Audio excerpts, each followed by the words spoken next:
that, you know, your fan base, your family, or even just something that you've never shared before that you want to share with us today? She's starting with the troublemaker first. So first of all, what rating is this? Like, what kind of answer can I We don't have to hold back. We do not have to hold back. give? Okay, so I have my son here who's sitting in the front row, so I think I do need to behave myself, albeit he does know a lot more about me than he probably should. But if I was to kind of keep it kosher, I would say that I absolutely love to cook. I'm constantly cooking, and I love to cook desi food. I'm full on at heart an Indian woman, and I constantly want to always cook for anyone that comes to my house. I put on my Waheguru when I'm actually cooking, so it's kind of a very different avatar to probably what you guys would expect of me. So I think that's the most kosher one that I can share with you guys. Hi everyone. So I'm pretty active on social, so I was trying to think of like, what is it that I can share that people don't know? Probably the one thing that people don't know is I've been doing a South Asian music festival for 14 years, and 99% of the content I don't understand. I speak English and broken Tamil, and so 99% of the content over the last 14 years and before that DJing and weddings and Bollywood parties, I have no idea what they're saying, but I've learned that music still works if it's emotionally connecting. And so I made it this far, but yeah, and I tried learning Hindi or Punjabi or some other language, and it just didn't work. So I'm gonna continue with the formula of not understanding but feeling music. But now you know my secret. I do a pretty good job of keeping my personal life completely under wraps, but the one thing that I think is the most important thing about me that I don't share a lot about is the fact that I'm a mussy. I think my niece is here, right here. That's my niece, yeah. So that's like, I think, my most important job and the thing that I hold dearest to my heart, but I don't share a lot about it. But yeah, everything I do is for the children. I love to eat. I speak fluent Tamil, and I was styled by her. So the theme of tonight is South Asian Empire. How would you each define the empire mindset? I think the empire mindset is something that you want to live on. I would say that for me, the empire mindset is building something where you can take people with you and building something sustainable that is inclusive, built in seva and service, and growing that throughout the years and just like taking as many people along with you as you can. And that's what my empire is. That's what I feel like the mindset I've had is, and I think that's what it is. I mean, I've been doing this a long time. I mean, I started in the entrepreneurial space when I was 15 years old. Really, I learned from the ground level up, working at my parents' restaurant, actually back home in England. And I worked as a waitress. And at the end of the night that I worked on actually was like the longest night. It was a Thursday evening. It was when all the games used to go on, and after the games, people used to come to my parents' restaurant. So by the time we were done for the evening, it was usually around 3 a.m.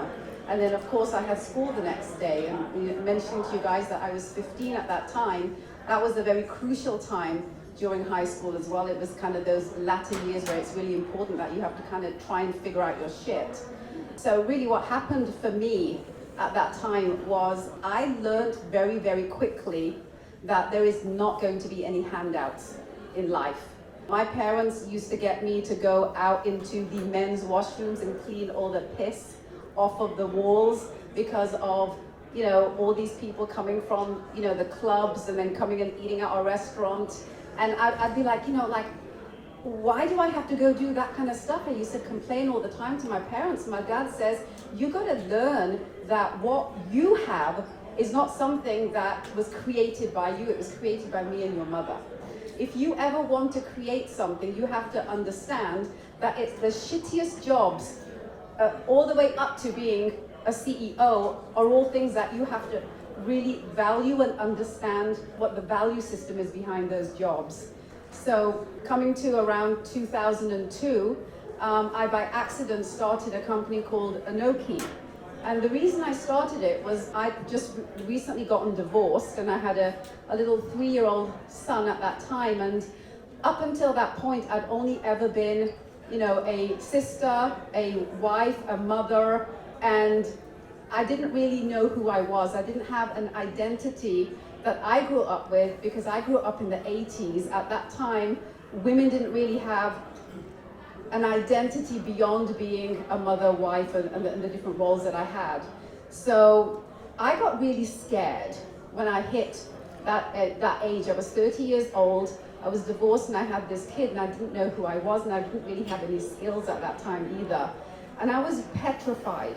There was a gentleman in Rogers, and I know this is a bit of a long story, but I'm getting to my point. There was a gentleman at Rogers that said, you know, honestly, like, you've got a really lovely, pleasant smile. You have this lovely British accent. I'd love for you to come and, you know, train at Rogers. I did that, and I worked at 2 or 3 different stations in the reporting department, and they'd send me always to go do the proverbial South Asian story, bring it back, and then they would change the story. They would have their version of the story they wanted to tell about our community, and that used to really piss me off. Especially since, you know, I was at a point in my life then where I was trying to figure out who I needed to be as a proud South Asian, and having this kind of feeling that I was second-class citizen because I was a divorced Indian woman. And in those days, it was a really pretty big deal. Now it's not so much of a big deal, but then it was. So this constant thing kept coming back to me: identity, identity, identity. Who am I? Who am I allowed to be? Who do I have the guts to be? And I just felt in I don't know if it was wisdom or if it was being just crazy, but I felt that there needed to be a medium that allowed people that didn't fit anywhere to have a place to fit. That's why I call the company Anoki, which in Hindi means unique or different. And over the last, I would say, 15, 16 years, the reason why we've kept going, and this is kind of the empire mindset that, you know, I've lived with, is because we're constantly understanding that identity changes.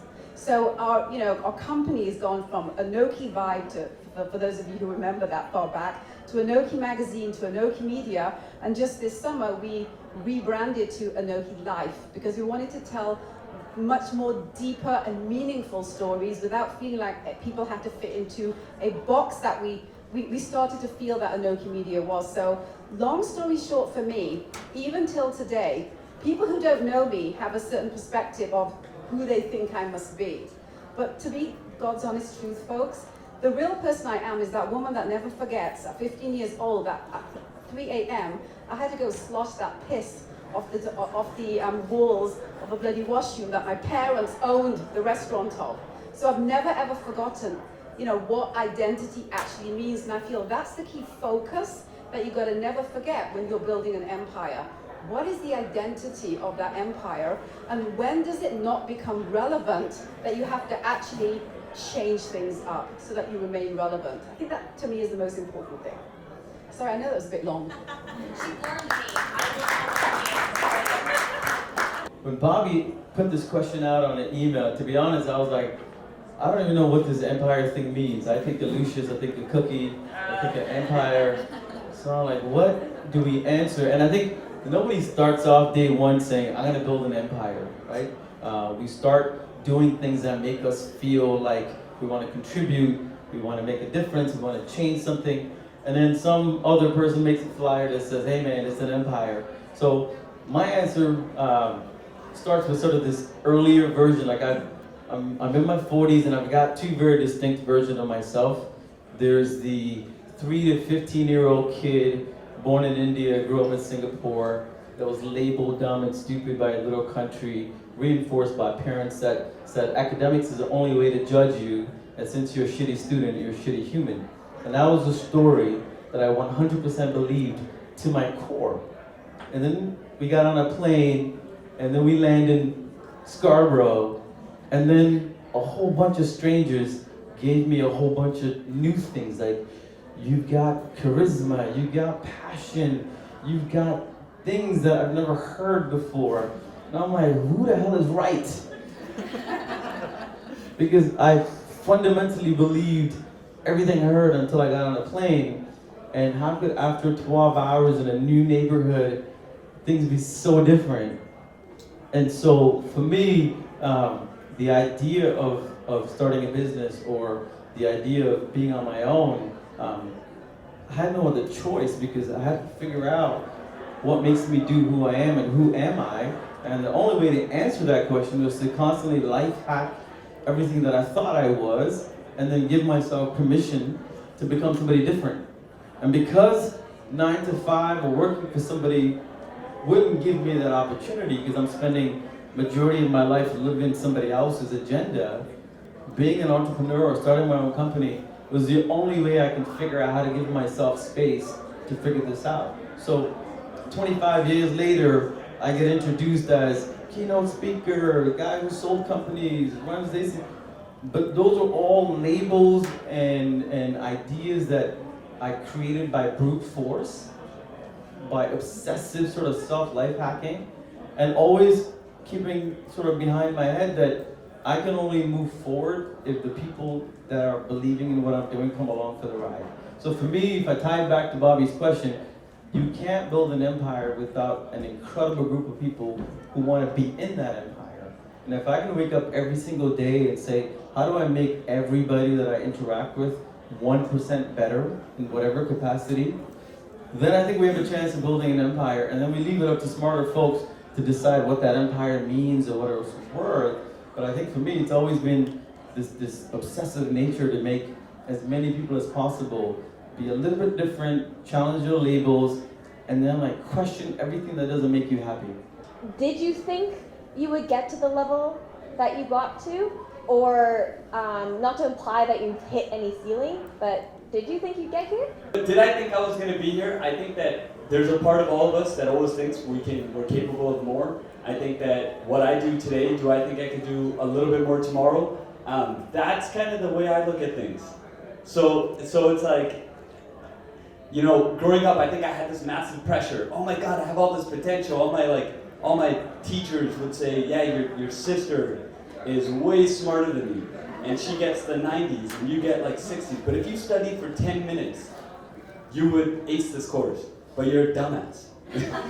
Like legit. And then growing up, I felt all this pressure. Like, man, I got all this potential, but like, how do I achieve it? What are the steps? And I think now where I'm at in life, it's like, if I don't need to go to the gym for 3 hours and get six-pack in one day.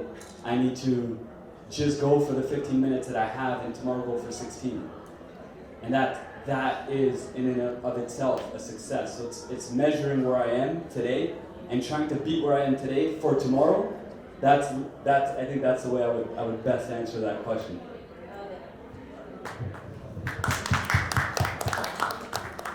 Definitely in the beginning, I had no idea what was happening. I still have no idea what's happening. But I will say that growing up in a Punjabi family of 4 girls, no boys, definitely from the jump, my mom was very like, you are not just a woman, you are everything. You are a man, you are a boss, you are the janitor, you are everything, and that is what you practice to do every single day of your life. And I just kept doing that. And I'm still doing it. I still have no idea what's in store. I don't feel like I've done what my purpose is. I'm still figuring it out every day. I have bad days, I have good days, and I think that is just what it is. I don't, even when people ask like, where do you see yourself in 5 years? And I'm like, I don't even know where I'm gonna be tomorrow. So I think that's just the journey, and every day it's just about being that person that I was trained to be, like just being a woman and like a lion, yeah. And that's it, yeah. Well, I think it ties into what Raj said as well about identity, that our identity is ever shifting, ever changing. I also went through a divorce, so when I was turned 30, and it rocked. I know, but I don't have a child, so that was a whole different experience. But I understand that's how I measure my leveling up or non-leveling up as well. I just stuck a microphone in her face. Oh, the question is, did you ever think you'd actually reach the level that you are at currently? Wow. Okay. Raj, the answer needs to be succinct. So I actually had no confidence when I came out of my divorce. As I mentioned already, I didn't really understand who I was, and identity has been a very key focus of my entire career. I've constantly looked at, who am I, what am I doing, where is my community going, are we relevant to them, are we telling the stories that actually are going to make an impact to the next generation to be able to maybe go that step further down the journey. So I've constantly been questioning everything that I've done. I never learnt how to have confidence, unlike Sandy. I mean, my parents didn't really bring us up to feel that women were fierce and strong. They brought us up to get us ready to get married. So, so really, we were kind of meant to fulfill someone else's role. So I never really understood who I needed to be. So I have had very debilitating lack of confidence. Actually, you wouldn't think so, but all my life. And it was in the recent 2 or 3 last years did I actually start realizing and actually looking at the younger generation. And I looked at them and I thought, honestly, they are so unapologetic. They literally are just putting themselves out there, and who knows how many people must be criticizing them, but they don't seem to give a shit. And it's like, I do. I care about every single thing that people think about what I do, and I think that's kind of, by default of that, is I think how I built my businesses, is because I was constantly trying to be the best that I could be and offer the best that I could and the most that I could, because I always felt that maybe perhaps it wasn't enough. So I think that a negative, being that I didn't have confidence, actually helped me build what I've been able to build. So to answer that question, do I feel like I've done more than I think I could? I'm still trying to figure out if I've done enough, to be very honest. I'm still constantly questioning that, because there is this innate thing in me that always wonders whether I am enough, whether I have done enough. And I think that's kind of the overarching story of any creative soul, and we are all creative souls. We're all created through God and by God, and who's a greater creator than God. So I feel that the journey of the creative mind, of the creative spirit, which is what I am, will constantly be questioning, am I good enough? Have I done enough? So I don't know if I ever will be able to answer that question, but the journey sure is good. I mean, I feel like the journey, I think I've done a few things to help people along the way, and I think that helps me feel like a better person, if I was to be honest about my true answer. Okay, I know we're chilling, but we need the energy level in the room to go much higher, so give it up for Raj. So I read a quote a long time ago that said, the daydreams and sort of the dreams you have are destiny sort of whispering to you, right? So, from a very young age, I knew I was going to make an impact. But none of us have a blueprint that we're given. We're not given this roadmap to go to school, study this, get this job, do this concert. You're going to make an impact. But I think all of us in the room, if we lose titles and we lose this idea of greatness, we're all meant to create an impact. And if we don't judge what the impact is, it could be being the best aunt. It could be running a festival. It could be, doing what you're doing. The idea of impact, I think, is what I've always felt. And I've had these dreams, like 14, 15-year-old little kid. I see myself in these environments that I've never experienced. I had a vision when I was 14 on stage in Singapore, and I remember thinking, I don't know what a stage is. I don't know more than 8 people. Where did this dream come from? I've never been, I didn't see it in a movie last night. And so I think if we quiet down somehow and eliminate, our own labels and sort of give our brain to breathe a little, you actually can start to pay attention to sort of what you think, you can impact, right? And you can actually create so much impact by doing so little once you start calling it an impact. And this journey over the last 25, 30 years of building businesses, whether it's music, helping people, if I deconstruct all of those things from startups to tech to advertising, DESIFEST, the new thing we're doing at DCX, in all of those, we're actually just helping everyday folks sort of live their dream a little bit. Whether it's the artist that wants to get on stage to share a message, whether it's the female artist that wants to show she can do hip hop and break some doors down, whether it's the new immigrant who was really smart in India but can't get a job in Toronto because somebody said you're a new immigrant.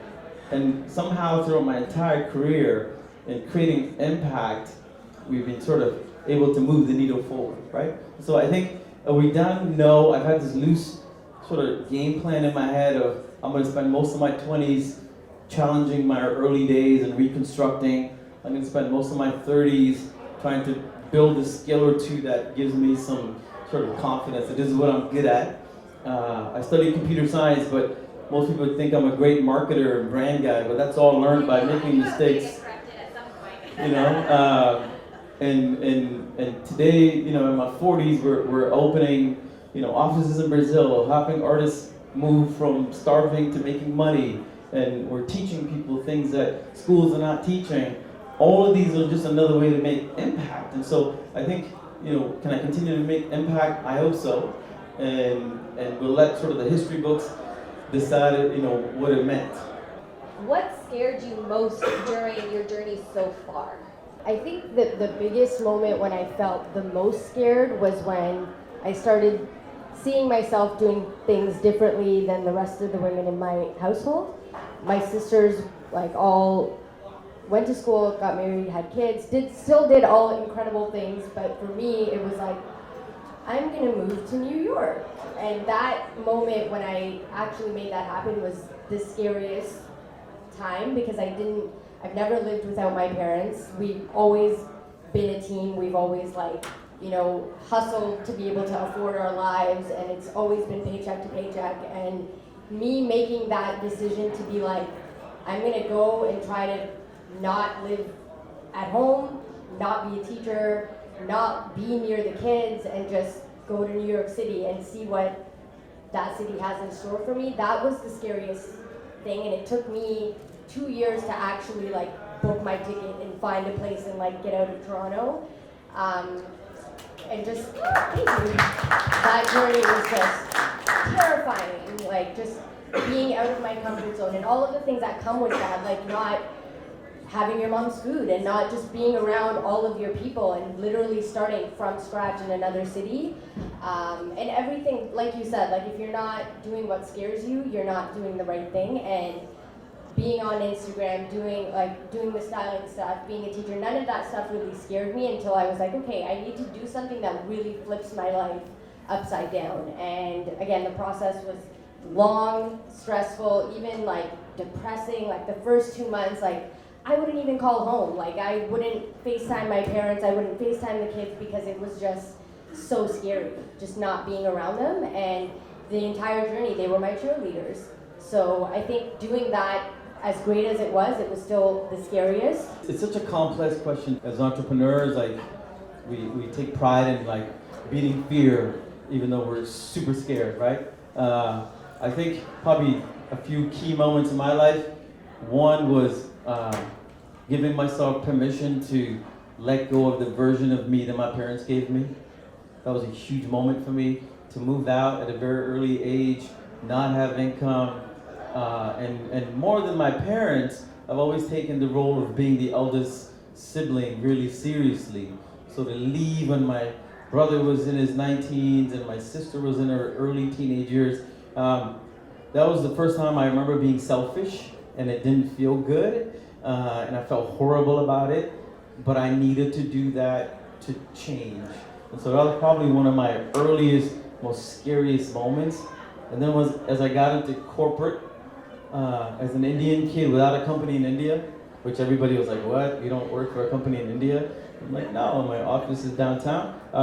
Telling myself that I fit in was another big moment, because nobody coaches you or teaches you on how to think that you fit in. We're told to sort of play the role you're given. But I walked into places saying, no, I'm the CEO, I'm the creative guy, I got tattoos, I got a Mac, I'm not an IT dude, I'm not from Chennai.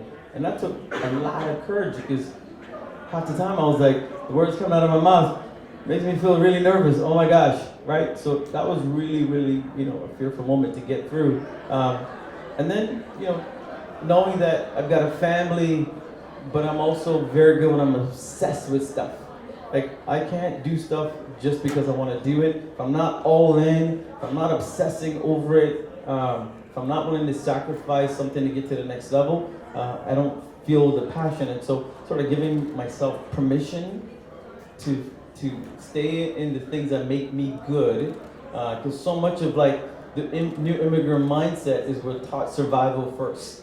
Do what it takes to make rent, do what it takes to get by, work overtime. So we're trained that by our parents. And so I was always thinking small and survival versus abundance and dreaming. And that took a lot of courage to sort of switch that other switch on. And so, the sad part is there's no formula for this shit. Like, parents don't talk about this stuff. People that are making it don't write about this stuff. We're very good at, the bling life online. But this is the kind of stuff that we have to sort of create a blueprint for your kid and my kids and the next generation. So I think the idea of, fear is more about having the guts to tell yourself all the things that you're good at instead of always reminding ourselves the things that we're not good at, which is our natural state of mind sometimes just sucks. So that's probably the biggest thing for me.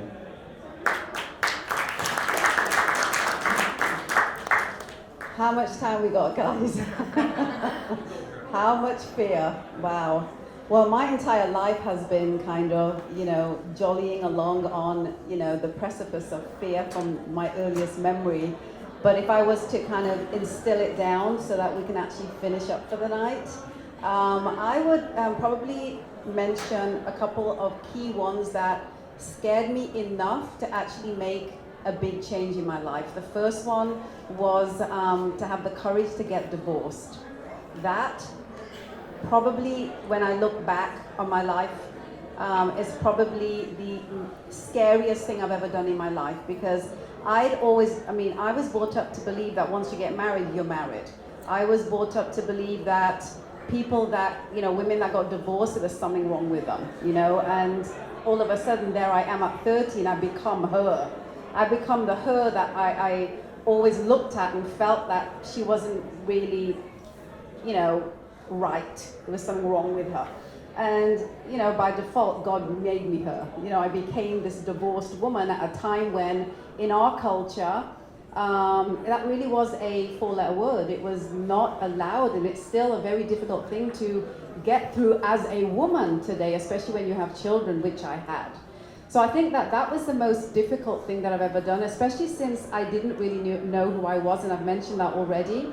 And I didn't know how I was going to actually have a living, and I think that the greatest gift that I was given was to be a mother that was divorced, because if I wasn't, I don't think that I would have ever kept pushing myself the way I did, because my single biggest fear after that has been, and did remain until recently, was what is my son gonna think when he grows up? Like, what a fuck up this woman is. I gotta just change that dialogue in my head. Excuse my language, I hope I'm not offending anybody. Okay, perfect. And that's okay. He's used to far more than that, trust me. I'm British and I'm Sikh, so I think that double-edged sword right there. And I'm a divorced woman that runs a business, so there's another few swear words right there. So I think that fear is something that in the beginning, and I think the point I want to make here is that fear in the beginning was so scary for me that I would run the other way. Now, I look for it. I look for that feeling of fear that tells me that, Raj, you gotta do it. That feeling that you get, and people who truly have had fear in their life will understand what that fear is. I didn't know who I was, right? And I had this kid, and I'm like, how do I go out there and get a job when I don't even feel like I'm qualified enough. So what did I do? I didn't think I was good enough to be hired in media. So what did I do? I went out and I created a media company. So those are the kinds of things that fear did for me. I was told when I first started the magazine that, oh, you're just another, Desi magazine. There's tons of you guys out there. And I thought to myself, how am I going to change that dialogue about the brand that I'm trying to create? Because I'm calling this Anoki. Like, it's supposed to be different, it's supposed to be unique. So in my infinite wisdom, I took 3 days, went to New York, and I went to go find me the biggest star at that time, who was Jennifer Lopez, to get her for my cover. And in those days, you had to get permission to put someone on your cover. You couldn't just slap them on like you can today, right? You couldn't just buy an image. You need to get permission from the manager. I had absolutely no idea how I was going to find, a contact to Jennifer Lopez, but serendipitously, I remember in those days I used to smoke as well. I was a very bad girl. Because I was standing outside, and I pulled open a ciggy, I lit it up, and I looked up to God, and I said, I'm British, what can I say? I looked up to God, and I said, God, if this is what I'm meant to do, you better get me Jennifer Lopez before I leave tomorrow. And can I tell you something? Within 10 seconds, a guy comes around the corner who is her partner in her clothing company. I was standing right outside Jennifer Lopez's clothing company without even knowing it. Thank God I was a smoker in those days.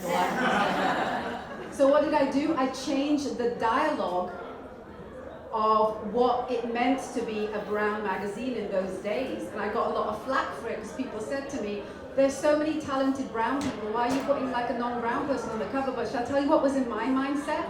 My mindset was, the biggest star in the universe thinks the brown community is important enough that she's given me permission to put her on my friggin' cover. I think that deserves a round of applause.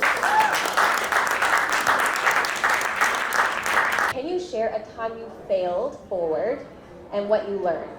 I would say, failure happens to me every day. Like when it comes to creating content or what I do on social media, every day there is a failure, and the next day is, mustering up the courage to fix it or to do something differently that won't result in failure. But the one early memory of failure that I have is, so I graduated from high school and I was like on the honor roll. I received an award for having an average of over 80 throughout the 4 years. And then I went to university because that's what you do. You go to university right after. I had really no idea what I wanted to do, but because I felt like I would be letting down my family if I did anything differently, I went to school for political science, and I was like, I'm going to be a politician because that's what I'm going to do. That failed. Like, I went to university and I hated what I was learning, and I was like, this is not how I'm going to achieve an impact or do what I want to do. And I enjoyed the process of being in school, but the career path that I had chosen, it was just every day, it was like realizing that this is a failure. Like, I'm not doing well, my marks are not good. Close your ears. But it was like every day, it was a struggle. And my marks were something that I was not what I was doing when I was in school. And after the 4 years, I was so scared to tell my family. I was scared to tell my sisters, like, I'm not gonna pursue politics. My grades were not good enough. So what am I gonna do? And with that, you'll also realize when you're afraid of letting people down, like especially your families, they're actually a lot more supportive than we think that they are, or how afraid you are of letting down your parents. They're way more understanding. So my sister and her husband were like, so do something else. What else do you like? And then that's when my teaching journey started. And that was like a revolutionary experience. I didn't even know that I would want to be a teacher. Didn't know I wanted to be in elementary school again. But after doing something that I failed at, I realized that, okay, there's another option. And that was something that I went back to having great grades again. Because it was something that I was good at. And I had people to help me put me on the right path. So this one's going to be really quick from me, guys. You don't believe me, do you? I have to be very honest here with this answer, as of course I have been, and so have all of us been. But I actually never failed. Like, I mean, how do I put this in words where it doesn't sound like, oh, she never fails? But I actually have never failed, and the reason I'm saying this is that every single challenge I've had I've overcome it. So I don't see that as failure. I mean, I really try to figure out how do I kind of fit in and say that I had this failure to overcome, but I've never really ever had one. So I think that maybe that's something worth thinking about, a mind shift in your head, that the failure isn't a failure if you find a solution for it, even if that solution is to say that I don't want to do this and I need to do something else. I actually have never failed, and I never ever will.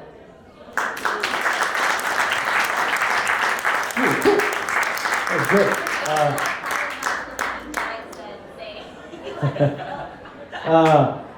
I second your sentiment completely. I failed twice in life. One, grade 9 keyboard class.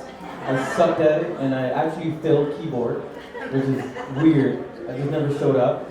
And then I failed calculus in computer science year 1. Outside of those two failures, because somebody else said I was failed, because I didn't get 51%, I've actually never failed.